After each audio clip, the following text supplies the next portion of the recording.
আমরা আজকে শিখব কিভাবে জিরো থেকে ইংরেজি বানান ও উচ্চারণে ভালো হওয়া যায়। আমরা জানি ইংলিশ অ্যালফাবেট মোটের উপর 26টি, তার মধ্যে কনসোনেন্ট 20টি, ভাওয়েল 5টি আর সেমি ভাওয়েল হচ্ছে 1টি। তবে মজার ব্যাপার হচ্ছে ইংলিশ অ্যালফাবেট 26টি হলেও এই 26টা অ্যালফাবেট আবার 44 ধরনের সাউন্ড দেয়। আমরা আজকে এই 20টি কনসোনেন্টের কোনটি কোন সাউন্ড দেয় সে সম্পর্কে আলোচনা করব। অ্যালফাবেট বি দিয়ে যদি আমরা কোনো একটি শব্দ চিন্তা এখন করি, তোমরা দেখবা তোমাদের মাথায় সবার আগে যে শব্দটি আসতেছে সেটি হচ্ছে বুক। আমরা বুক কিভাবে লিখি? বি ও ও খেই, বুক। আমরা লিখতেছি বি কিন্তু বলতেছি বুক, ব। তার মানে অ্যালফাবেট বি বয়ের সাউন্ড দেয়। এই অ্যালফাবেট বি আবার ভয়েরও সাউন্ড দেয়। এই অ্যালফাবেট বি এর সাথে যদি আবার অ্যালফাবেট এইচ তোমরা যুক্ত করো, তবে দেখবা এটা আবার ভয়ের সাউন্ড দেবে, যেমন ভুটান। তাহলে তোমরা মাথায় রাখবা অ্যালফাবেট বি বয়ের সাউন্ড দেয়, তবে বি এর সাথে যদি এইচ যুক্ত হয় তাহলে এটি ভয়ের সাউন্ড দেয় বা ভয়ের মতো উচ্চারিত হয়। অ্যালফাবেট সি মোট 5 ভাবে উচ্চারিত হয়। এটি কখনো ক হয়, কখনো খ হয়, কখনো স হয়, কখনো স হয়, কখনো চ হয়। এখন আমরা কয়েকটি উদাহরণের মাধ্যমে এই 5 ধরনের উচ্চারণ বোঝার চেষ্টা করব। প্রথমে আমরা দেখি একটা শব্দ হচ্ছে একাডেমিক। এখানে তোমরা ভালো করে খেয়াল করো, দেখবা এখানে একাডেমিক শব্দে সি দুবার বসেছে, একবার শব্দের মাঝে এবং একবার শব্দের শেষে। এবং আমরা উচ্চারণটা কি করতেছি? একাডেমিক, দুইবারই ক উচ্চারণ করতেছি। এবার পরের উদাহরণটাতে আসি, বায়োমেট্রিক। এই বায়োমেট্রিকেও তোমরা দেখবা আমরা ক উচ্চারণ করতেছি। কারণ কি? ওই যে আমরা একাডেমিকে দেখলাম যদি সি শব্দের মাঝে অথবা শুধু শব্দের শেষে বসে, সেক্ষেত্রে তার উচ্চারণ হয় কয়ের মতো, বায়োমেট্রিক। এখন যদি এই সি শব্দের শুরুতে বসে, তাহলে আমরা আবার কি উচ্চারণ করব? যদি এই সি শব্দের শুরুতে বসে তাহলে তোমরা অবশ্যই এটা খ উচ্চারণ করবা, যেমন খল এবং খাম। যদিও আমরা উপমহাদেশে এটাকে কল এবং কাম বলি, কিন্তু এটার শুদ্ধ উচ্চারণ হচ্ছে খল এবং খাম। এবার যদি আমরা এই অ্যালফাবেট সি এর সাথে অ্যালফাবেট আই, ই এবং ওয়াই, এদের যে কোনো একটি যদি আমরা যুক্ত করি, সেক্ষেত্রে এই সি এর উচ্চারণ হবে সয়ের মতো, যেমন সাইকেল। এখানে সি এর সাথে ওয়াই যুক্ত হয়ে সি এর উচ্চারণ হয়েছে স, সাইকেল। আবার এই সি এর সাথে যদি আই, ও, ইউ এবং এস একসাথে যুক্ত হয়ে কোনো শব্দ গঠন করে, তবে তা শয়ের মতো উচ্চারিত হবে, যেমন ডিলিশাস।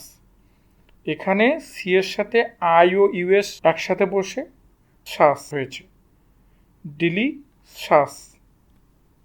সি থেকে তালবস্য আরও একভাবে বা স আরও একভাবে উচ্চারিত হতে পারে যদি শব্দটি ফরাসি ভাষা থেকে আসে এবং সি এর সাথে যদি এইচ যুক্ত থাকে, সেক্ষেত্রেও সিএইচ এর উচ্চারণ হবে শয়ের মতো, যেমন শেপ, মেশিন। আমরা এখন দেখলাম সিএইচ মিলে স হচ্ছে যদি সেটা ফরাসি ভাষা থেকে আসে বা ফ্রেঞ্চ থেকে আসে, কিন্তু এই সিএইচ মিলে আবার চও হয়, যেমন চক। আশা করি ব্যাপারটা তোমরা বুঝতে পারছো। তোমরা এ পর্যায়ে ভিডিওটা একটু পজ দাও, পজ দিয়ে এই জিনিসটা আরেকবার রিডিং পড়ো, দেখবা ব্যাপারটা ক্লিয়ার হয়ে যাবে। এরপরে আমরা দেখব অ্যালফাবেট ডি। অ্যালফাবেট ডি মূলত ডয়ের মতো উচ্চারিত হয়। যেমন তোমরা একটা ওয়ার্ড দেখো এখানে, অ্যাক্সিডেন্ট। এখানে অ্যাক্সিডেন্টে কি দেখতেছো, এখানে ডি এর উচ্চারণটা আমরা এখানে করতেছি ডয়ের মতো, অ্যাক্সিডেন্ট। কিন্তু এই অ্যালফাবেট ডি এর সাথে আমরা যদি এখন অ্যালফাবেট এইচ যুক্ত করি, তখন কিন্তু এটার উচ্চারণ হয়ে যাবে ঢয়ের মতো, যেমন ঢাকা। অ্যালফাবেট এফ সবসময় ফয়ের মতো উচ্চারিত হবে, যেমন ফুট। অ্যালফাবেট জি তোমরা একটু খেয়াল করো, আমরা জি দিয়ে যতগুলো শব্দ উচ্চারণ করি অধিকাংশই উচ্চারণ কার মতো হয়, গয়ের মতো হয়, যেমন গুড, গার্ল। এখন এই জি এর সাথে যদি আমরা আবার অ্যালফাবেট এইচ যুক্ত করি, তখন আবার এটি উচ্চারণ হবে কার মতো, ঘয়ের মতো, যেমন ঘোস্ট। গোস্ট কিন্তু আমরা বলি না, আমরা বলি ঘোস্ট। অ্যালফাবেট এইচ সবসময়ই হয়ের মতো উচ্চারিত হয়, যেমন হবি, হ্যাবিট। অ্যালফাবেট জেই, এটা কিন্তু জে না, জেই। অ্যালফাবেট জেই বর্গীয় জয়ের মতো উচ্চারিত হয়, যেমন জব। অ্যালফাবেট খেই, অ্যালফাবেট কে না, অ্যালফাবেট খেই। অ্যালফাবেট খেই ক এবং খ দুইভাবেই উচ্চারিত হয়। যদি খেই শব্দের শেষে এবং শব্দের মাঝে বসে, তবে তার উচ্চারণ হয় কয়ের মতো, আর যদি সেটা শব্দের শুরুতে বসে, তখন তার উচ্চারণ হবে ক্ষয়ের মতো, যেমন বাস্কেট। এখানে ক উচ্চারিত হয়েছে কারণ এখানে খেই শব্দের মাঝে বসেছে, এবং খাইতে খেয়ের উচ্চারণ খ হয়েছে কারণ এটি শব্দের শুরুতে বসেছে। এবার তোমরা দেখো এল। অ্যালফাবেট এল দিয়ে যে শব্দটি উচ্চারিত হয় সেটা হচ্ছে ল, যেমন ল্যাপটপ, ল্যাপ।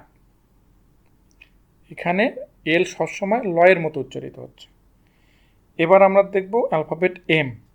অ্যালফাবেট এম সবসময় ময়ের মতো উচ্চারিত হয়, যেমন man. Alphabet N. Alphabet N মূলত নয়ের মতো উচ্চারিত হয়, যেমন new.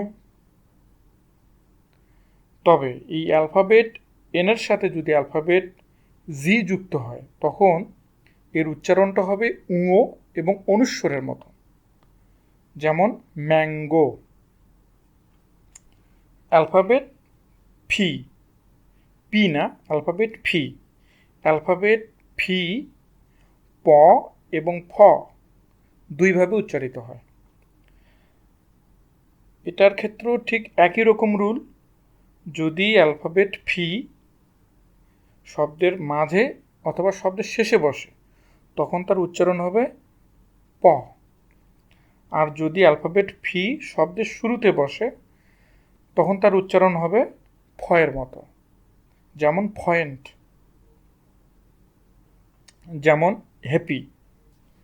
Alphabet Q. Alphabet Q মূলত কয়ের উচ্চারণ হয়, যেমন queen, quick. Alphabet R. Alphabet R সবসময় রয়ের মতো উচ্চারিত হয়, যেমন radio. Alphabet S. Alphabet S শয়ের মতো উচ্চারিত হয়, যেমন স্যাট, সাম। কিন্তু এই অ্যালফাবেট এসের সাথে যদি অ্যালফাবেট এইচ যুক্ত হয়, তখন এটি আবার শয়ের মতো উচ্চারিত হয়, যেমন শেল্টার। অ্যালফাবেট টি। অ্যালফাবেট টি না, অ্যালফাবেট টি। অ্যালফাবেট টি ঠ এবং ট দুইভাবে উচ্চারিত হয়। যদি অ্যালফাবেট টি শব্দের শুরুতে বসে, তখন তার উচ্চারণ হবে ঠয়ের মতো, যেমন টাইম। আর যদি অ্যালফাবেট টি শব্দের মাঝে অথবা শব্দের শেষে বসে, তখন তার উচ্চারণ হয় টয়ের মতো, যেমন বিউটিফুল। অ্যালফাবেট টি আবার চয়ের মতো উচ্চারিত হতে পারে। যদি টি এর সাথে ইউআরই যুক্ত হয় তখন এটি কার মতো হয়? চয়ের মতো হয়। যেমন ফিউচার, নেইচার, নেচার না, নেইচার। আবার অ্যালফাবেট টি যখন এইচ এর সাথে যুক্ত হয় তখন এটি আবার দ এবং থ দুইভাবে উচ্চারিত হতে পারে। যেমন দ্যাট, এখানে কিন্তু টিএস দয়ের মতো উচ্চারিত হয়েছে, দ্যাট। কিন্তু এখন আমি যদি বলি হেলথি, তাহলে এখানে কেমন শোনাচ্ছে? এখানে শোনাচ্ছে থয়ের মতো। তার মানে টিএস দিয়ে দ এবং থ দুইভাবেই উচ্চারিত হতে পারে। অ্যালফাবেট ভি, অ্যালফাবেট ভি সবসময় ভয়ের সাউন্ড দিবে, যেমন ভ্যাকেশন। অ্যালফাবেট এক্স সবসময় অক্সের সাউন্ড দেয়, অক্স। কক্সেস বাজারের যে অক্স আছে সেই অক্স। অ্যালফাবেট জি, অ্যালফাবেট জি জয়ের সাউন্ড দিবে, যেমন জু। শিক্ষার্থী বন্ধুরা, কনসোনেন্ট সমূহের বেসিক উচ্চারণ এতটুকুই। এর বাইরে খুবই অল্প কিছু বাকি আছে যা আমরা সামনের লেকচারগুলোতে শেষ করব। আশা করি আজকের এই লেকচারের পর তোমাদের ইংলিশ উচ্চারণের সমস্যা অনেকখানি দূর হবে। তবে মনে রেখো, রিভিশন ইজ মাস্ট। আর হ্যাঁ, অবশ্যই তোমরা চ্যানেলটি সাবস্ক্রাইব করবে এবং আমার পাশে থাকবে। এতক্ষণ সাথে থাকার জন্য ধন্যবাদ।